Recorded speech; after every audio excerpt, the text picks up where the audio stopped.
Okay, so welcome to our podcast. Di sini kita bakal membahas global justice and then tata kelola hukum global. Nah, I'm here and I'm Jessie. And hari ini kita punya banyak banget topik yang super menarik dan bisa juga kadang background. Nah, kita bakal membahas tentang pengembangan hukum diplomat. Nah, di sini I'm here with my friends. Hello. And then kita bakal kenalan sama mereka dengan seiring berjalannya podcast ini. Oke, everyone, kenalin aku Juan. Nah, sebelum kita mulai podcast ini, aku mau nanya nih, kira-kira kalian pernah nggak sih dengar berita kayak ada diplomat di tempat kerja mereka melakukan kesalahan, tapi mereka nggak bisa ditangkap? Pernah nggak sih? Jujur banyak. Nah, halo, di sini gue ikutan nimbrung nih untuk bahas podcast di saat ini. Jadi topik ini tuh emang sering ini bikin pertanyaan kayak kok ada ya orang yang kebal hukum gitu. And JJ here, dan percaya deh, ada banyak banget kasus kontroversial yang bikin kita geleng-geleng kepala. Waduh, And halo, Oda hadir. Jadi di sini kita bakal kupas tuntas dari sisi hukum internasional sampai nanti dilema etisnya. So let's dive into it.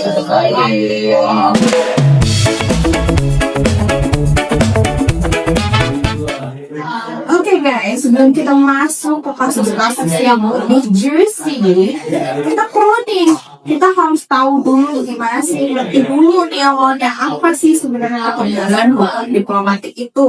Terus mungkin ada salah satu dari kalian yang bisa ngejelasin tentang hukum diplomatik. Oke, aku izin jelasin ya. Oke. Jadi mungkin gampangnya hukum diplomatik itu bisa kita pahami sebagai bentuk kekebalan hukum. Ini kasih diplomat yang bertugas di suatu negara. Nah, jadi implementasinya misalkan seorang diplomat ini misalkan melakukan suatu tindak kriminal. Nah, mereka tuh nggak bisa tuh diadilin di negara mereka bertugas. Oke. Entah ditangkap, dipidana, bahkan sampai apapun itu yang berusaha ya Menghalangi mereka lah gitu. Tapi sebelum itu mereka tetap bisa tindak hukum, tapi oleh negara asalnya, entah dipulangkan atau gimana gitu. Wait, jadi mereka bisa berbuat apa aja dong? Sebenarnya enggak berbuat apa aja. Mereka tuh punya perubahan hukum, tapi tetap ada tindaktnya tidak bisa dilakukan oleh negara di tempat mereka bekerja. Jadi dari tekanan dari negara tuan rumah mereka, Betul. dari negara mereka masing-masing. Betul banget tuh. Iya, biar mereka tuh menjalankan tugasnya sebenarnya tanpa intimidasi atau tekanan dari tuan rumah. Jadi mereka dapat kayak punishment itu dari negara asal mereka juga sendiri. Betul. Jadi, secara bebas gitu nggak sih? Iya, yang bisa bertindak hanya negara tuan rumah. Oke, kira-kira ada nggak sih dasarnya nih? Yes, betul banget. Dan ini ada dasar hukumnya loh. Namanya itu Vienna Convention on Diplomatic Relations tahun 1961. Jadi ini tuh kayak kitab sucinya hukum diplomatik yang udah diratifikasi sama hampir semua negara di dunia. Benar. Dan yang menariknya itu guys, konsep ini sebenarnya udah ada dari zaman kuno, dari bangsa Yunani dan Romawi kuno. Nah, mereka tuh udah ngasih perlindungan khusus buat utusan negara lain. Kenapa? Karena tanpa perlindungan ini tuh diplomasi itu nggak akan bisa jalan. Actually that's make very sense. Bayangin kalau misalnya setiap diplomatik ini bisa kayak ditangkap sembarangan gara-gara ada perbedaan politik dari negara-negara yang emang saling ngirim diplomatnya gitu ya. Jadi kayak hubungan negara kayak dua negara atau lebih itu antara negara ini bisa chaos karena ada isu politik dan kebijakan-kebijakan yang ada itu bisa mempengaruhi mereka lah gitu tuh. Nah, tapi gimana sih kekebalannya itu bisa sejauh mana sih gitu? Kayak apa benar-benar total atau gimana? Good question ya. Kalau soal itu tuh sebenarnya bisa dijelasin dari sebenarnya tuh pada awalnya ada beberapa level. Oke.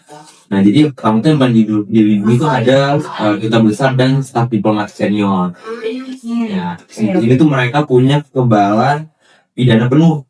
Di sini mereka benar-benar gak bisa dituntut atau bahkan sampai masuk penjara di negara kerja mereka. Oke. Nah, terus ada juga tuh hubungan pidata, tapi ini lebih terbatas.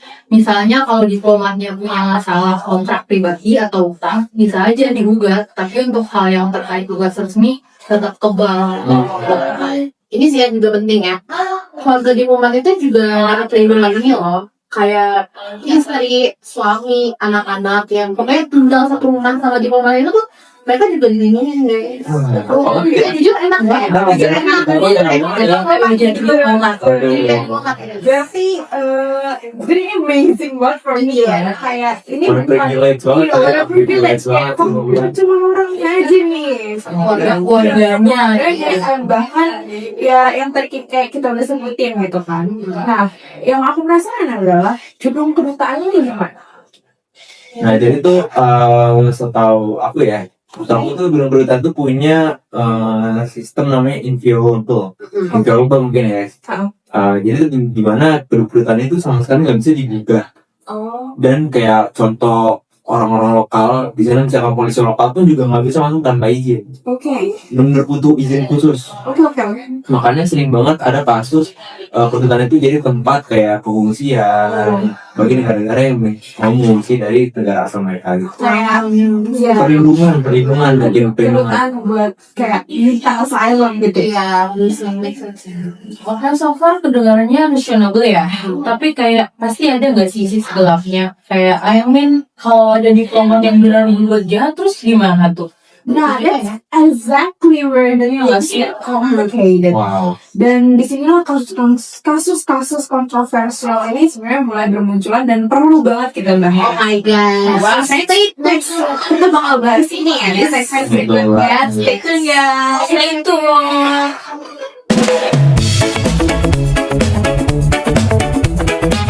So guys, sekarang waktunya kita bahas kasus-kasus nyatanya nih. Dan let me tell you, beberapa kasus ini benar-benar bikin frustasi. Oh my. God. Let me tell you ya guys. Oh my. Jadi kasus pertama yang mau kita bahas itu adalah kasus pembunuhan polisi Inggris yaitu Yvonne Fletcher. Kejadian itu terjadi di tahun 1984 kalau nggak salah. Nah, itu salah satu kasus paling terkenal dalam sejarah kekebalan diplomatik guys. Ya ampun, gila banget sama pembunuhan. Iya, makanya. Bisa coba ceritain nggak? Oke, jadi itu di sekitar bulan April tahun 1984 ada demonstrasi anti Gaddafi di depan kedutaan besar Libya di London guys. Nah jadi itu tiba-tiba ada tembakan dari dalam gedung kedutaan. Iya, makanya tembakan. Terus ada seorang polisi wanita muda namanya tuh Yvonne Fletcher dan itu kena tembak dan meninggal di tempat. Oh my god, ninggalin Iya, that's actually so scary ya. dari dalam kedutaan. Dan polisi itu jelas tahu pelakunya tuh ada di dalam kedutaan. Tapi mereka tuh kayak nggak bisa masuk karena tadi kan polisi lokal tuh nggak bisa, nggak ada hak untuk masuk ke dalam gedung kedutaan. Karena karena gedung kedutaan itu tuh protected under diplomatic immunity tadi. Oke. Jadi gimana nih? Apakah mereka just let the killer go gitu? Basically yes. Inggris ini mengepung kedutaan selama 11 hari. Tapi akhirnya semua staf diplomatik Libya diizinkan pulang ke Libya tanpa diinterogasi atau ditangkap. Jadi pada akhirnya komunik nggak diadili. Iya, dan bisa dipulangkan ya, pulang ke negara asal gitu aja. Makanya jadi tuh sampai sekarang tuh gak ada yang diadili untuk pembunuhan ini. Jadi emang misalnya tuh kayak never ending story gitu loh. Nah di Inggris itu Inggris akhirnya memutuskan buat hubungan diplomatik antara Inggris dan India itu diudahi gitu after insiden ini. Nah tapi pas tahun 1999 hubungan diplomatik itu tuh kembali dipulihkan karena setelah Gaddafi menyatakan penyesalannya atas insiden tersebut. Wow, ini frustrating banget ya. Yes. Jadi kayak gimana sih kalau keluarga korban tuh jujur gimana sekarang? Nah, ini yang mungkin medisnya keluarga Yvonne Fletcher ini berjuang selama 2 tahun untuk keadilan. Ada upaya investigasi ulang tahun 2019, tapi tetap aja nggak ada yang bisa diadili karena isu kekebalan diplomatik ini dan bukti yang terbatas. That's so sad sih ya. Iya, nggak hijau. What a heartbreaking statement ya.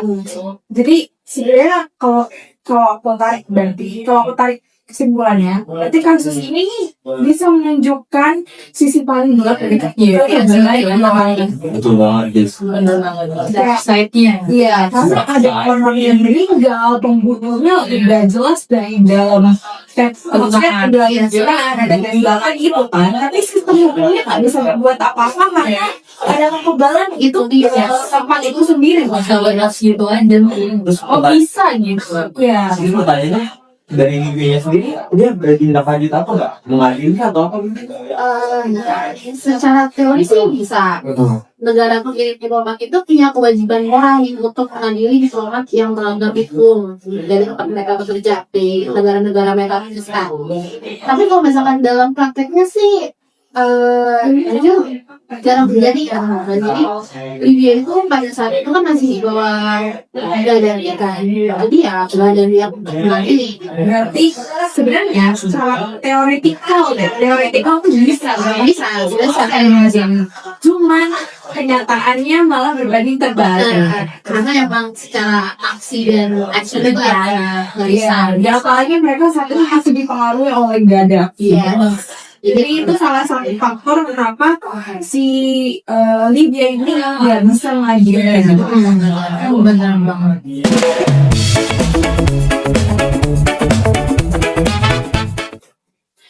Oke, kan tadi kita udah bahas tentang kasusnya yang pelacur yang udah cukup lama nih kan. 80-an ya. Iya, 80-an. Nah, aku mau kita lanjut ke mungkin kasus yang lebih recent atau maybe yang relatable to us. Ada sih harusnya. Apa tuh? Nah, aku mau salah seorang dari kita ini menceritakan kasus yang aku mau ceritakan nih. Oke, siapa ya? Pilih siapa ya? Aku mau pilih dia deh. Dia tahu nggak kasus tentang Herida? Tahu? Oke, aku mau dia ceritain apa dan dong karena mungkin teman-teman yang lain belum tahu. Iya, terus itu ya. Aku baru dengar doang. Boleh dong sih diceritain. Boleh banget. Jadi Herida nih. Kalau nggak salah ini tuh kejadian kecelakaan di Inggris pada waktu itu. Kalau nggak salah Herida ini seorang remaja yang berusia 19 tahun. Dia tuh meninggal dengan kayak dalam kecelakaan motor yang ditabrak mobil. Pada saat Iya, gitu. masih 19 tahun loh. Iya, udah pasang. Seumuran kita ya. Bener banget. Ya ampun, sayang. Tapi sorry ya, Nia, gue mau nanya nih. Tapi kecelakaan ini kan biasa. Tapi kenapa ini kayak spesial banget gitu? Ada banget yang bikin spesial dari kasus ini. Kenapa? Jadi yang bikin spesial dari kasus ini tuh pelakunya. Kenapa aku katakan pelakunya? Karena pelakunya ini namanya Ens Olas. Dan Ens Olas ini merupakan istri dari seorang diplomat atau official Amerika yang bertugas di Rafferton, sebuah pangkalan Amerika Serikat, pangkalan militer kita semua tahu ya di Inggris. Pada Itu waktu yang spesial. that's also sangat spesial secara istri dari diplomat. Ya ampun, istri. Dan guys, yang aku tahu nih, yang bikin kontroversial setelah kecelakaan itu, si Ens Olas ini tuh segera meninggalkan Inggris. Dia kabur. Menggunakan imbalan diplomatiknya. Padahal kan itu punya suaminya kan. Dia kabur gitu.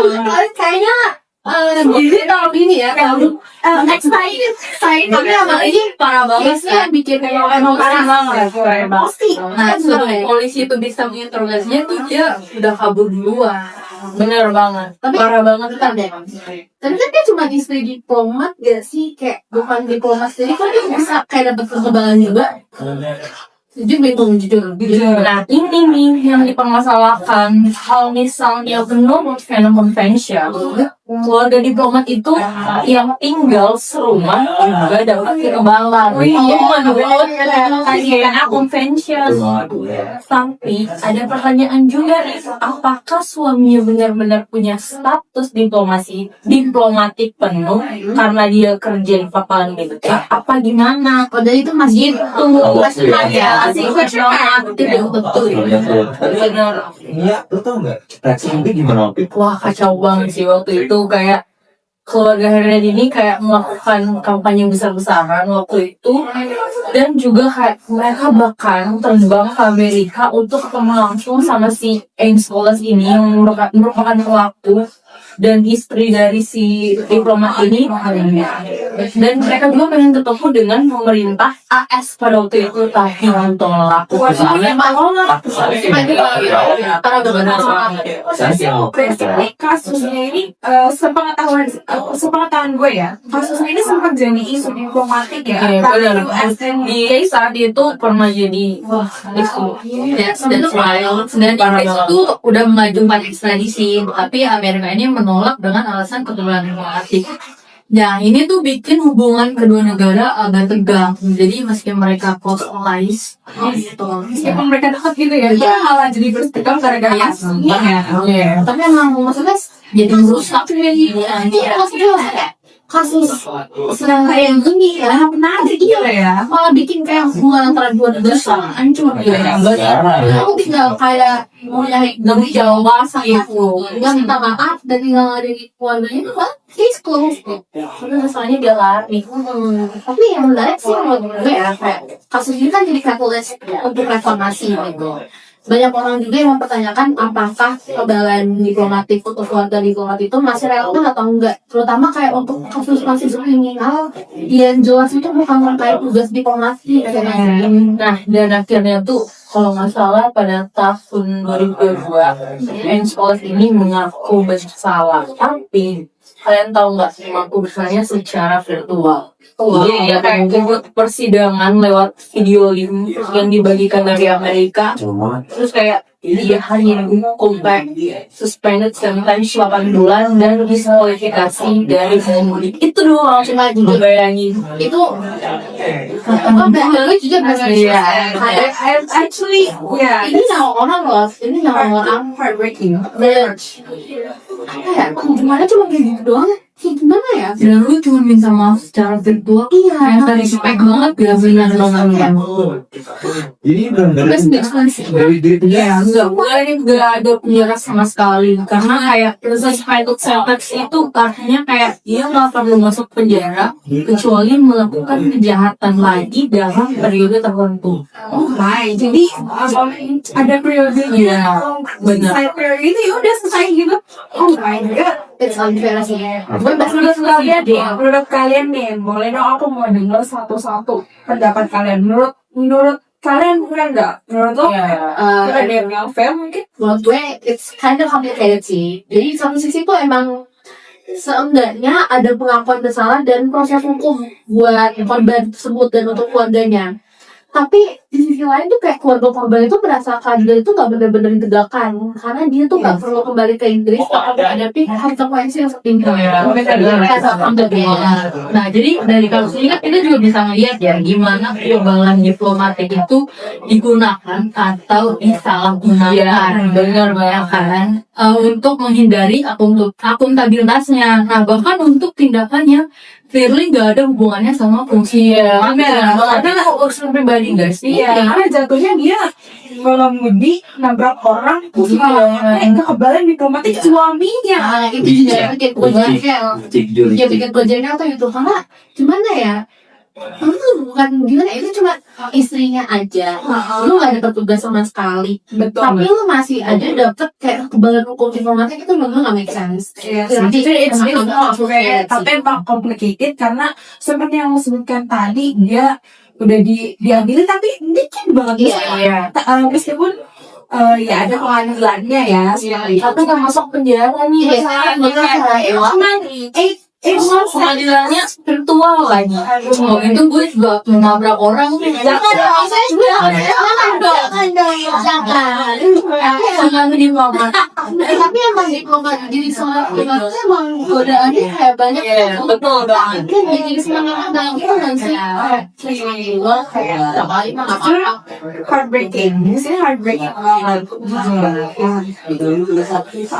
Kayak buat menghindari sales itu dia yang istilahnya tuh punya suaminya, bahkan dia masih Indonesia aja gitu. It's not fair for us. Iya. I apologize for Tapi menurut kalian, menurut kalian ada yang nggak fair dari negaranya? Coba kalian pikir. iya, Jadi ya, karena dia gak bisa balik. Dia nggak disuruh balik. pemerintahnya pun nolak gak sih? Iya. Kayak itu yang menurut gue kayak, kok Bukan sering nganggur. iya makanya itu tuh That's really heartbreaking for me. Ada main udaranya berarti. Ada main. makanya kayak dengan Amerika kayak nolak alasan nolak mereka dengan alasan kayak kalau diplomatik gitu, menurut gue kayak kalau bisa ini kita ngomongin nyawa manusia gitu dan bisa Karena itu ya. Udah tersasar juga di Vienna kan. kalau udah gampang kan itu jujur dosa ya cobain ini tuh namanya Gimana dong? Jujur diplomat gak boleh gitu guys. ya Jadi diplomat tuh gak boleh melakukan hal-hal ini ya. bener banget nah Benar.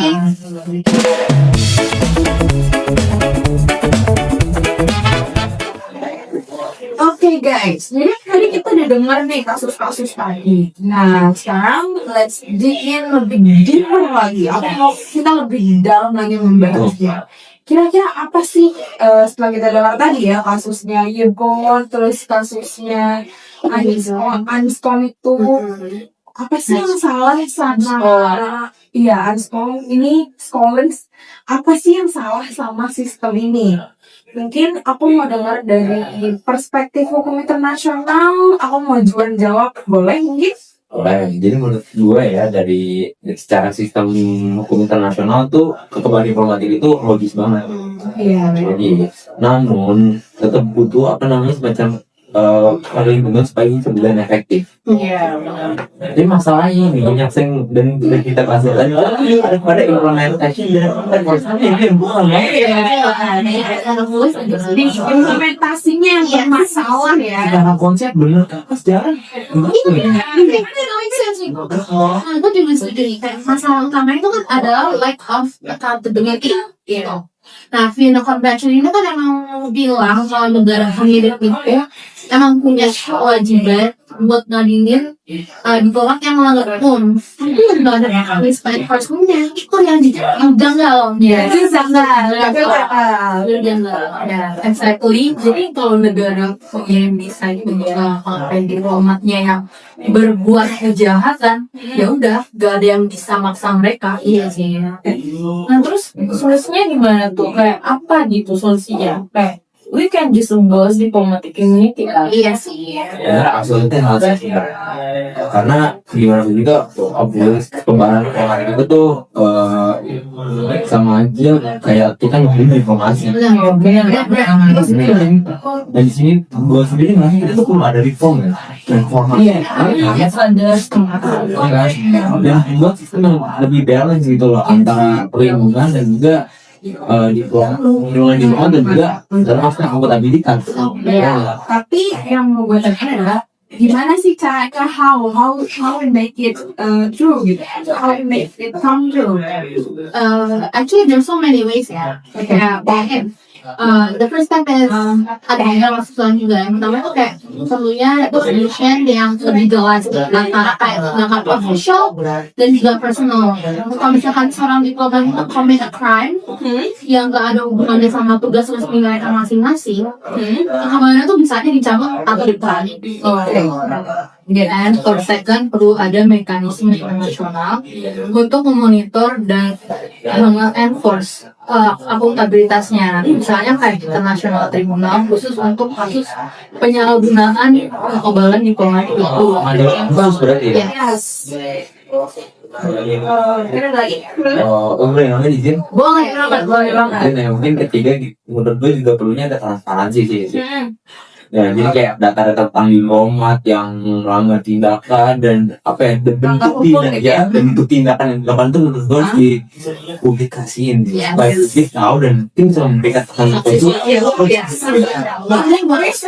emang kayak gini siapa emang rame-ramenya tuh ini aku langsung kayak ini ada di komen kayak gini nih ada branding istilahnya mati kuturan kalau misalkan udah tahu udah ada transparansi pasti udah mati kutu. Berarti kayak ngasih public pressure buat negara-negara yang emang nggak bertanggung jawab. Hanya berhenti kan gitu. Misalkan bacotnya banyak tuh Iya, benar banget Bu. Benar. saya kan langsung Nah, dari tadi kan kita pembahasannya kayak yang berat-berat mulu ya. Ada kali kita mau ngomong soal pelanggaran. Terus ini kayak gue mau nanya gitu. Ada nggak sih kayak kasus atau cerita yang lebih ringan dikit lah minimal, nggak separah pembunuhan kayak pembahasan kita tadi, ada nggak sih? gue cuma penasaran sih jujur. Oh ya, I know. Jadi ada kasus yang actually quite funny tapi juga annoying sih sebenarnya. Kasusnya itu skandal parkir diplomat di Karena jujur saya kayak lucu deh. Iya, jadi kayak ini waktu itu ada banget nih, terus lucu banget. Itu nggak usah ya. Maksudnya waktu itu ada banget, pernah satu waktu di New York, itu di bawah lagi berkumpul. Itu banyak banget di bangunan negara-negara. Tapi lucunya itu mereka tuh pernah parkir, biaya parkir. Oh iya, Parahnya mereka nggak bayar, banyak yang nggak bayar. Wow, kamu ngerti. Kita di nomor tadi 2000 masih dibayar kan? Kayak lu tuh ada pelanggan enakan gitu kayak ini harus bayarnya ini ada solusi gitu buat ngomong. Meskipun kadang kalau tuh parkiran mau ya cabut aja. Iya. Terus Itu di belakang ada yang bocor. Tadi dapat nggak ada. itu di mulai itu nggak mau buat bayar. gak mau bayar. So, mereka kayak kan gue jatuh ke badan diplomatik gitu kan Kayak gitu lah ya. itu setahun juga jadi sampai tahun 2000-an awal sekitar 150.000 150.000 pelanggaran parkir dan pelanggaran cuma berapa? Ini kayak kaget sih 18 juta dolar. 18 juta dolar yang dibayar sama diplomat. Bayangin aja gila. Gue tahu hebat. Dan yang bikin ironisnya itu negara-negara yang paling banyak melanggar termasuk Egypt, Kuwait, Nigeria, dan ternyata Indonesia juga ada. Oh my god. Karena salah satu karena warganya tuh tertib mau bayar parkir. Gue sebagai warga Indonesia kan tertib bayar parkir. Tadi mau ngeliat sini bayar parkir. Bayar parkir. Indonesia, Indonesia sempat masuk list, tapi fair enough. Setelah ada pressure internasional, banyak negara mulai banyak, termasuk Indonesia. Indonesia. Pressure internasional. Nah, ya tadi kan udah itu menanggapi hal kayak gini nih. Ya si New York ini bikin policy baru nih. Oh, apa tuh? Nah, policy ini dia kayak menganggap diplomat yang unpaid ini mereka tuh nggak bisa untuk kayak renewal diplomatic rights mereka. Iya, emang harus sih. Jadi kalau misalkan habis baik itu emang harusnya ada tindakan ya. Cuma tuh parah efektif. Kan bayar gitu kan. Jadi ya, emang itu harus kayak gitu, harus diancam dulu. Mana sih diplomat gak bisa bayar Sifat dasar manusia emang kayak gitu nggak kapok. Emang harus lagi hal-hal Berarti ini sebenarnya contoh yang cukup bagus ya. Kayak gimana sih creative enforcement bisa work tanpa melanggar diplomatic immunity itu. Kayak I'm happy kayak they found a way around it gitu untuk mengatasi masalah ini. dan exactly benar dan itu kayak nunjukin kalau emang ada kemauan politik dan ada cara untuk enforce akuntabilitas meski dalam kayak framework yang ada gitu. Jadi promonya terbatas tapi tetap bisa ya. Jujur applause banget. Yes. W New York. W. New York. Yes.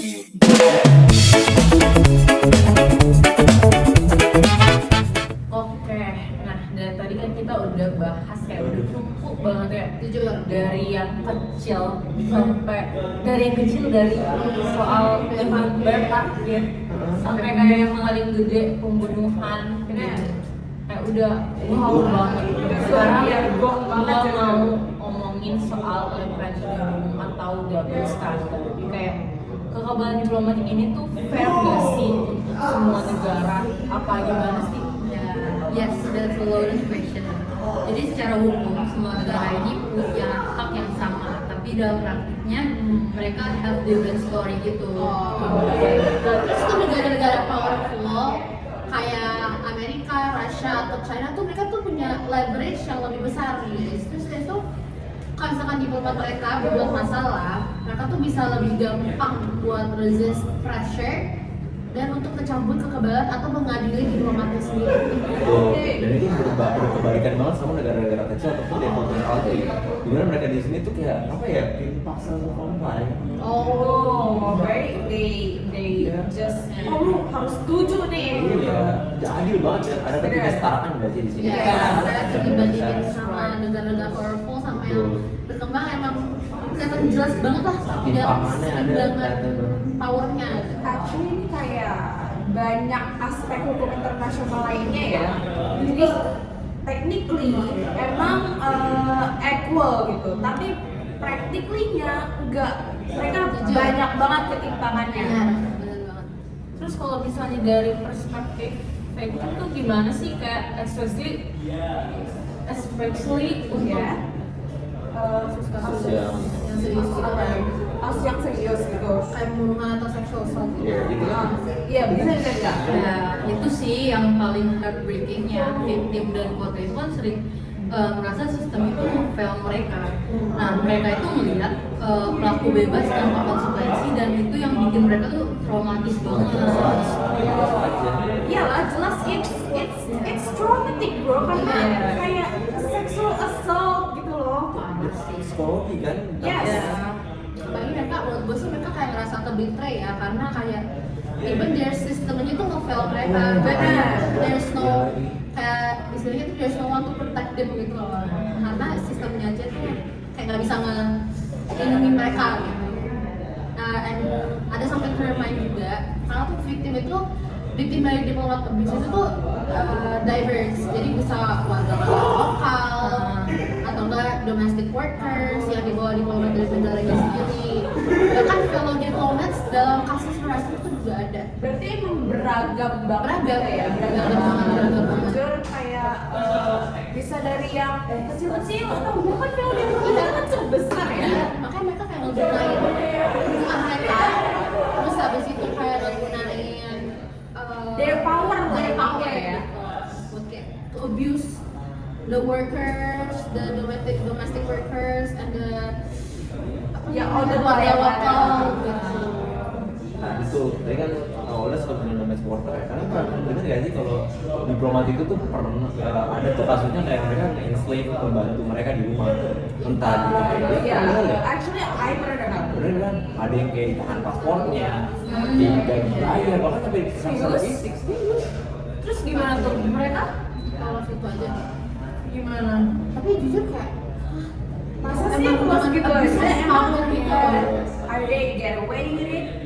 Jujur, sebenarnya gue kurang tahu ya apakah ada yang kena maksudnya diplomatnya kena pidana apa enggak, tapi mostly guys mostly itu aja, karena gimana pun juga mereka tuh yang worker mereka juga takut. Ini mereka takut dideportasi lah, mereka kan di situ kan karena pekerjaan. Iya. Mereka tuh As a vulnerable. migrant Worker workers ya. juga kan. Mereka nggak punya kuasa di situ dan melawan orang yang punya jabatan diplomat gitu. Dan siapa yang nggak takut? Kalau gue juga takut tuh jadi mereka. Sama, gue juga. Apalagi mereka kayaknya ya as a workers mereka nggak terlalu melek tentang sistem hukum internasional. Benar-benar itu dia. Jadi mereka nggak tahu apa yang dilakukan sebagai produk diplomat itu emang apakah normal karena mereka punya jabatan yang lebih tinggi, punya kedudukan gitu. Apakah normal ada di Nah, dirinya? kalau mereka melapor pun actually mereka bakal takut karena Iya. gue tuh kecil gitu loh. Gue tuh gak ada siapa, gue pun siapa gitu. And then Mereka juga protected kan. kayak si apa namanya pelakunya ini protected by immunity. Kekebalan. Itu sih. So actually this is where I think kita perlu serius untuk melakukan reform. Karena kayak crimes against vulnerable people shouldn't be protected under any circumstances. Benar, I agree. Itu benar banget. Dan actually ada presiden untuk ini.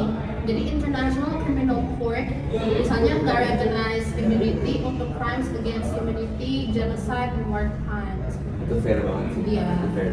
But ICC itu kan only for most serious crimes ya.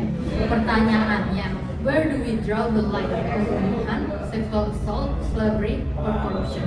Karena sebenarnya itu beragam kan. Maksudnya tingkat kayak apakah ini serius atau enggak tergantung siapa yang melihatnya. Siapa yang mengukur ini serius atau enggak. Berarti kesannya, berarti ICC itu cuma nanganin hal-hal yang level negara berarti. Bukan level Ya, individu. mungkin bukan secara level. Mereka, kalau pembunuhan, maybe this is serious. Tapi kalau belum tentu corruption slavery, Yang real merugikan negara ya. corruption kan maksudnya kalau kecil-kecil jujurly nggak kelihatan nih. Tapi kalau misalnya gede baru bisa dihitungkan merugikan gitu kan. Nah, gimana caranya draw the line between yang kayak ini tuh serius and then this is gak serius amat gitu. Terus itu pertanyaannya ya. Iya. Kalau menurut gue sih juga any serious criminal offense yang nggak terkait dengan official duty sih menurut gue nggak perlu dapat kekebalan sih. Ya, I agree. But Tapi ya tetap butuh international consensus. Iya, berarti requires international konsensusnya ya. and that's the apa ya, kayak hal yang susah untuk kita lakukan ya, karena ya requires international consensus itu butuh waktu yang cukup lama sih Dan step sebenarnya. by step itu masih ribet. Ini nggak mungkin kayak jadi nggak mungkin, that's not gonna happen bro. Dan belum tentu semua setuju juga. Gitu. Jadi as you said before, we need we require international consensus untuk criminal offense ini, gitu kan?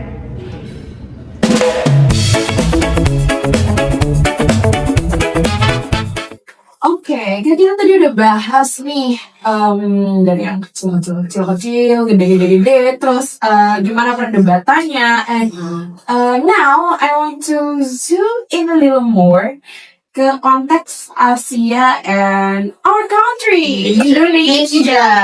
Yeah. Oke, aku mau tanya gimana sih praktik kekebalan diplomatik di Asia? Maybe anyone in this room could... Nih. Okay, yeah, you could answer the question. Oke, jadi Asia itu diverse ya guys. Benar. Tapi generally mereka tuh mengikuti frameworknya si Vienna Convention ini, convention. Yes. Nah, yang menarik itu ada beberapa negara Asia yang punya cultural approach yang sedikit berbeda. Karena emang we are full of diversion ya, berbeda-beda. Ini gimana tuh? Oke, jadi misalnya kayak gini, ada kecenderungan untuk menyelesaikan isu diplomatik itu secara private, melalui diplomatic channels Oh. daripada public prosecution. Nah, jadi ini partly karena cultural emphasis saja pada maintaining harmony and avoiding public shame. Wait. Jadi kayak Mereka nggak mau kena public shame, mereka nggak mau kayak bisik tentang aja nih. jadi no transpiration. Enak banget gitu ya. Enak bener. Mereka melakukan kesalahan, terus habis itu kayak di diplomatic channels dan gak ada transparansi kesalahan itu jujur. Jadi gak ada tekanan publik dong. Iya, kayak gak jelas rasanya gitu, gak jelas gitu. Itu kurang banget Keren banget. Tapi Indonesia sendiri kan kita tahu ya, dia tuh negara yang aktif dalam diplomasi internasionalnya kan. Nah itu gimana tuh approach-nya? Kalau gue lihat ya dari implementasi Indonesia sendiri itu Indonesia itu apa namanya ya, cukup strict sih dalam implementing Vienna Convention.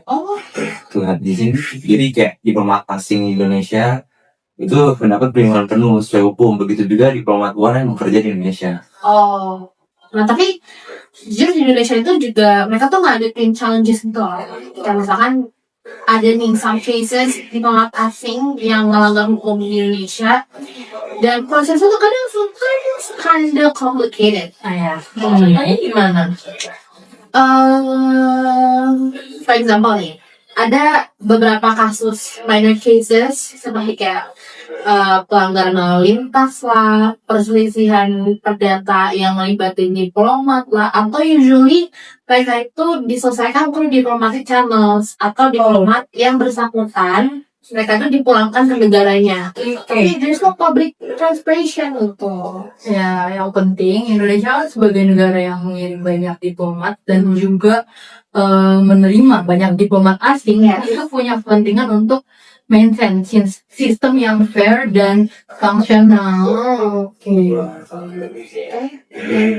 Jadi menurut gue juga Indonesia itu juga advocate for reform dalam konteks protecting domestic worker abroad kan.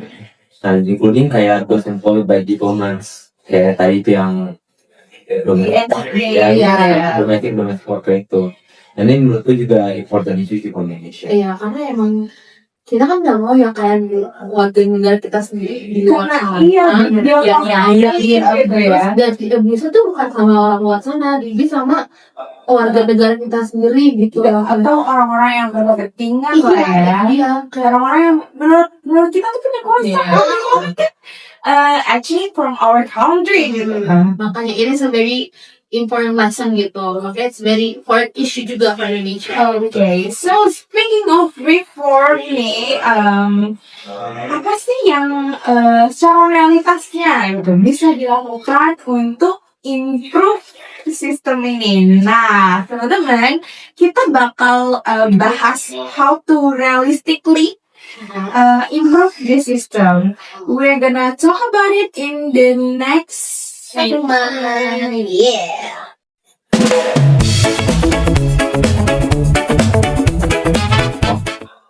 Oke, tadi kan sebelum menanggapi pertanyaan di sini, menurut gue penting untuk kita tuh apa dulu beberapa reform proposal yang actually feasible. Okay. Nah, pertama tuh ada waiver mechanism yang lebih clear. Gimana sih negara pengirim tuh harus punya guideline-nya nih.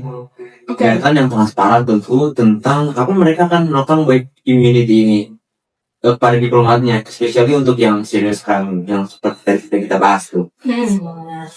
Terus the second one is menurut sih mandatory reporting ya. Itu kan misalkan ada diplomat yang involved the criminal cases, negara pengirim diplomat itu tuh harus report ke negara tuan rumah apa tindakan yang mereka ambil dan apakah diplomat itu akan diadili di negara asal, dihukum administratively atau gimana. Oh, berarti secara jelasnya mau gimana nih? Iya, harus ada penjelasan nih, nggak kayak case sebelumnya yang justru ada tuh kasih ngomong gitu.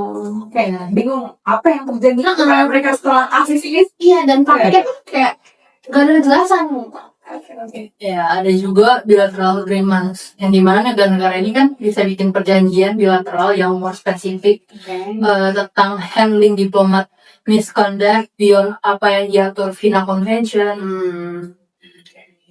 And then ada juga yang namanya training and education, di mana kayak diplomat itu sama keluarganya tuh perlu adanya mandatory training tentang local laws and ethical conduct, di mana prevention is better than cure. Jadi penting. Kayak kita tadi kayak si siapa tadi namanya Haridan ya. Yang waktu itu menurut gue even though cuma ada salah satu anggota keluarga lu aja yang dari diplomat, lu sama satu keluarga lu yang istilahnya lu bakal dapat nih kayak kekebalan diplomatik, lu minimal harus banget belajar dan harus memahami mengenai hukum lokal. Ya, lokalnya gimana? Ya. Terus kan harusnya ada lokal, ada etikanya juga. Iya, karena waktu itu it's one of the ways you appreciate the negara yang dimana tempat salah satu anggota keluarga lu tuh bekerja. Itu tuh kayak Bener. sangat appreciate, itu tuh penting banget. Bener. Jujur. Setuju banget tadi yang kemarin Olda dan tadi Nia juga setuju banget bilang kayak prevention is better than cure kan. Yes. Nah, menurut dia hal penting juga adalah gimana sih kalau udah kejadian. Oke. Nah, itu menurut gue butuh ada kayak victim support mechanism. Ini Bener. Setuju. Nah, perlu ada sistem yang kayak ensure victim dari diplomat misconduct. Dan itu kayak bentuknya mungkin misalkan seperti bentuk pertanggungjawaban sebenarnya. Yes. Iya. Misalkan bentuk legal aid atau counseling atau bahkan kompensasi dalam bentuk uang jika Iya, memungkinkan. benar-benar. Okay, I think kita udah banyak nih, ya kan? Udah semuanya ngasih pendapat. Aku juga izin ngasih pendapat. I think it's the last but not least Yes. yang terakhir keenam ada kita perlu tuh public accountability. Real, benar. Berarti kayak database internasional tentang diplomat yang melanggar hukum dan action yang diambil. Jadi kayak transparansi ini tuh bisa banget jadi powerful deterrent. Yang tadi ya kayak dengan adanya transparansi ya benar. jadi tahu lah gimana Pressure. case-nya tuh udah selesai apa belum. Jadi kayak jangan di-keep sendiri gitu istilahnya. Menurut gue banyak sih ini yang dari ke-6 stasiun itu semuanya penting dari Benar. semuanya itu penting banget itu. Nah dari semuanya tuh nggak abolish diplomatic immunity tapi make it more responsible lah istilahnya. Kayak dari victim lah, dari local laws kah, dari public accountability lah. Nah balance antara protecting legitimate diplomatic functions dan ensuring accountability itu for misconduct aja. Penting banget. banget. Wait. For question, apakah ada political will untuk implement reforms ini? Oh ya, that's a million dollar question, Dit. Kayak menurut gue reform itu butuh international cooperation. Gak bisa satu dua negara doang yang inisiasi. Butuh benar kerja sama banyak negara. Namun dan yang sekarang ini seperti kita tahu kan benar-benar increasingly divided, benar-benar terfragment. Iya. Benar. Setiap negara setiap kawasan punya kepentingan masing-masing. Iya, Betul. It's very challenging ya. Itu challenging banget menurut gue. Oke. Tapi bukan nggak mungkin nggak sih kayak ada presiden untuk internasional reform ya. Butuh sih absolutely tentu aja kayak mereka tuh butuh advocacy dari civil society, pressure dari victim groups, dan forward thinking governments yang willing to champion reformnya tersebut. Jadi emang harus ada support yang from the government as well. Berarti hal-hal tersebut yang mungkin reform tuh butuh waktu yang lama, tapi dukungannya tetap ada dan mereka mungkin Kayak terjadi. kasusnya siapa yang AS itu nolak itu berarti dia nggak ada support dari negaranya. Iya, negaranya nolak itu berarti ya nggak melindungi si korbannya ini Kan kan. kalau perubahan itu menurut gue kayak itu justru yang nggak baik gitu. Itu yang bikin lama ya. Misalkan emang negaranya setuju dan emang itu kalau misalkan dijadiin satu puzzle tuh emang semuanya bisa Nyatu. jadi nyatu. Even though kita divided and fragmented gitu kan, cuman kan kita hitungannya kayak puzzle Iya. boleh jadi satu, bisa jadi bisa One new reformation itu betul. That's a great statement. good idea. Yes, it's a really brilliant idea. Asik, keren banget.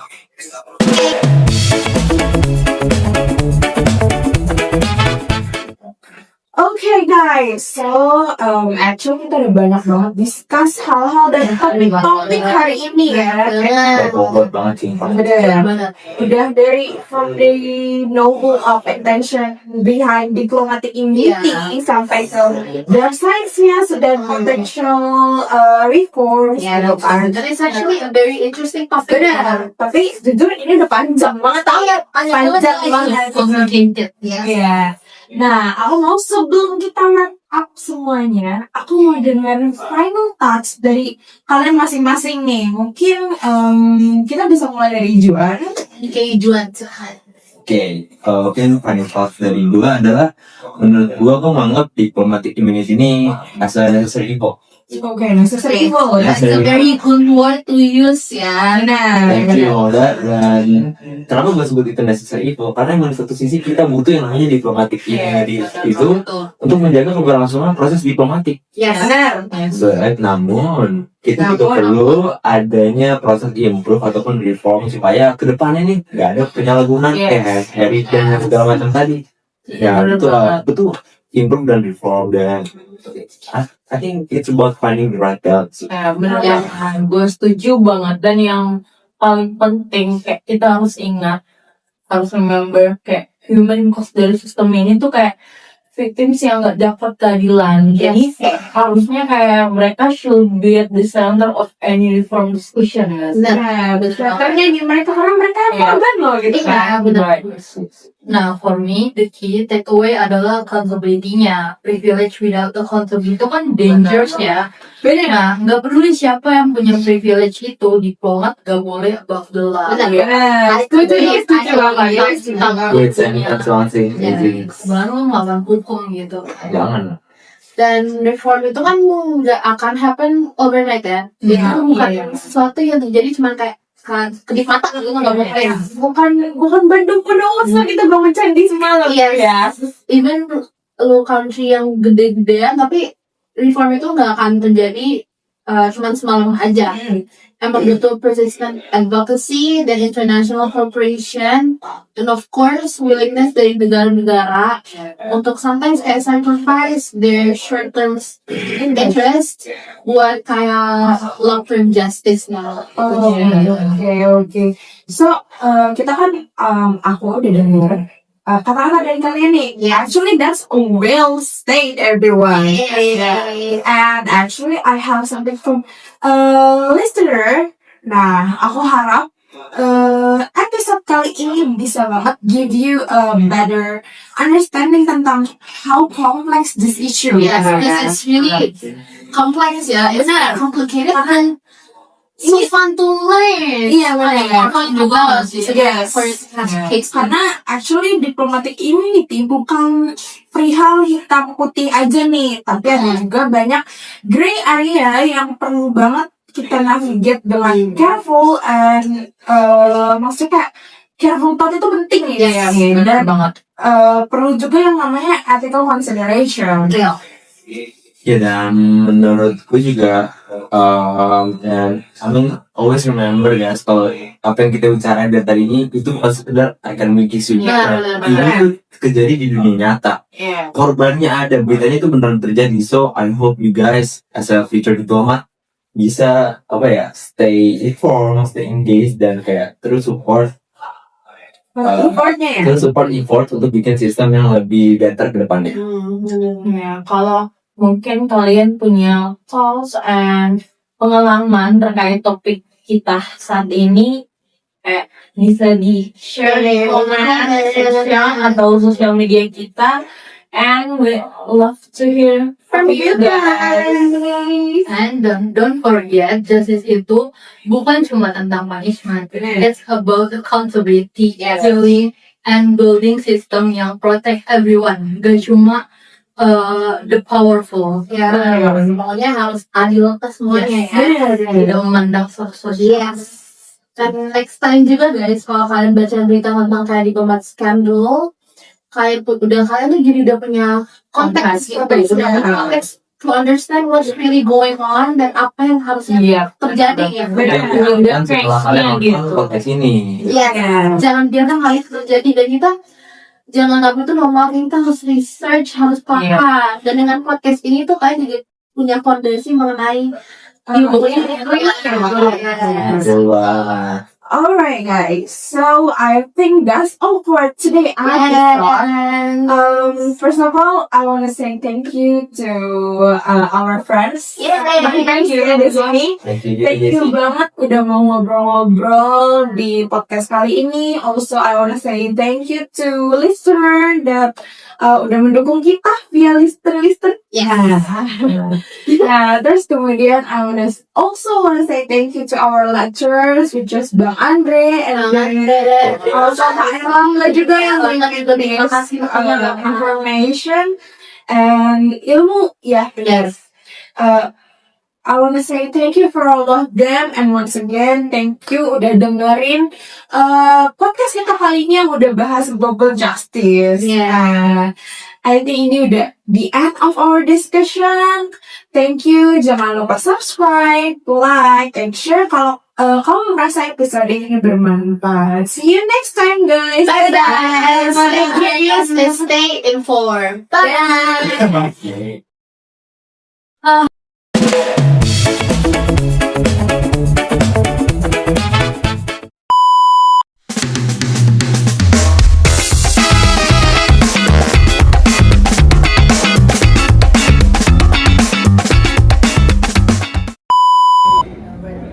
dari tadi kan kita ngomong-ngomong soal pelanggaran ya, kayak kasus-kasus atau pembahasannya itu kayak berat-berat banget. Di sini gue mau nanya gitu, ada nggak sih kasus yang lebih ringan kayak nggak seberat pembunuhan gitu-gitu? Ada nggak sih?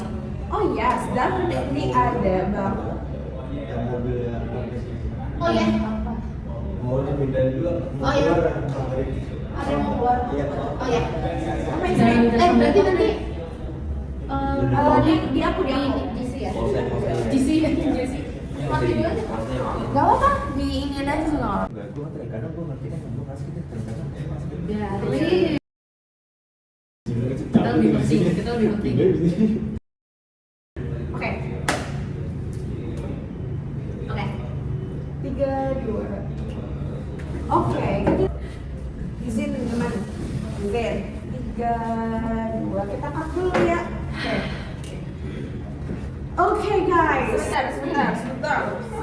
Kita duduk dulu yang rapi and oke. Cut dulu. Ini udah ulang. Iya, Belum. ini. Oke, Ju, boleh. Yes. Ya. Ya, bentar. Skip. Bentar, maaf. Oke.